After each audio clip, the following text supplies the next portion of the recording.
നിശബ്ദരാവുക, ഗോപൻ സ്വാമി അകത്തുണ്ട്.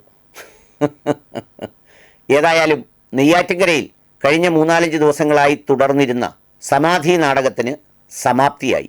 ഇന്ന് രാവിലെ പോലീസ് അതിൻ്റെ എല്ലാ സന്നാഹങ്ങളോടും കൂടി ജനങ്ങളെയൊക്കെയും മാധ്യമപ്രവർത്തകരെ ഉൾപ്പെടെ ഏതാണ്ട് 10-200 മീറ്ററോളം അകലെ മാറ്റി നിർത്തി ഓപ്പറേഷൻസ് തുടങ്ങി. അതിലേക്കെത്തിയ നാൾ വഴി നമുക്കറിയാവുന്നതാണ്. ഗോപൻ സ്വാമി സമാധിയായെന്ന പോസ്റ്റർ പ്രത്യക്ഷപ്പെടുന്നു. അയൽക്കാരും ബന്ധുക്കളുമായ ചിലർ അസ്വാഭാവിക മരണത്തിന് പരാതി കൊടുക്കുന്നു. പോലീസ് എത്തുന്നു. കല്ലറ തുറക്കാൻ അനുവദിക്കാതെ അവർ വികാരനിർഭരമായ രംഗങ്ങൾ സൃഷ്ടിക്കുന്നു. ഉടൻ തന്നെ പ്രതിരോധം തീർത്ത് ഹിന്ദു ഐക്യവേദി ഉൾപ്പെടെ അതിൽ പ്രശസ്തരായ 2 വക്കീലന്മാരുടെ മുഖമാണ് നന്നായി ഓർമ്മയുള്ളത്.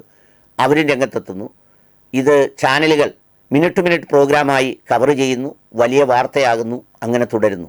2 പക്ഷം ഉണ്ടാകുന്നു. 2 പക്ഷത്തിൽ പ്രബലമായ പക്ഷം ഈ നവോത്ഥാന ഇടതുപക്ഷ സർക്കാർ അല്ലെങ്കിൽ ഒരു ഗവൺമെൻറ്, ജനാധിപത്യ ഗവൺമെൻറ് ഒരാളിനെ ഒരു തെളിവുമില്ലാതെ ഒരു കോൺക്രീറ്റിനകത്ത് മൂടിയിട്ട് എന്തേ തുറന്നില്ല എന്ന വാദം ഒരു വശത്ത്. മറുവശത്ത് സനാതനധർമ്മം അനുസരിച്ച് ഒരാൾക്ക് സമാധിയാവാനുള്ള അവകാശമുണ്ട് എന്ന് മറുവശത്ത്.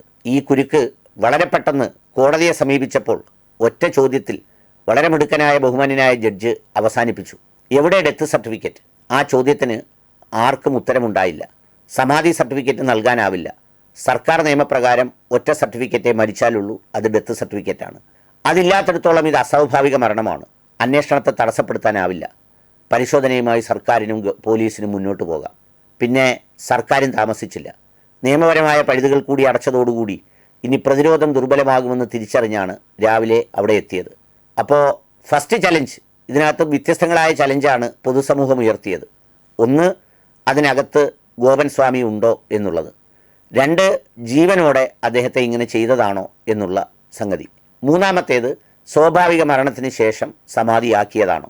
ഈ 3 ചലഞ്ചിൽ ഫസ്റ്റ് ചലഞ്ച് വിജയിച്ചു. എന്ന് വെച്ചാൽ മക്കളും ഭാര്യയും പറഞ്ഞതുപോലെ അതിനകത്ത് ഗോപൻ സ്വാമിയുണ്ട്. ബാക്കി 2 ചലഞ്ചുകൾ ഇനി എങ്ങനെയാണെന്ന് അറിയണമെങ്കിൽ അല്പം കൂടി കാത്തിരിക്കണം.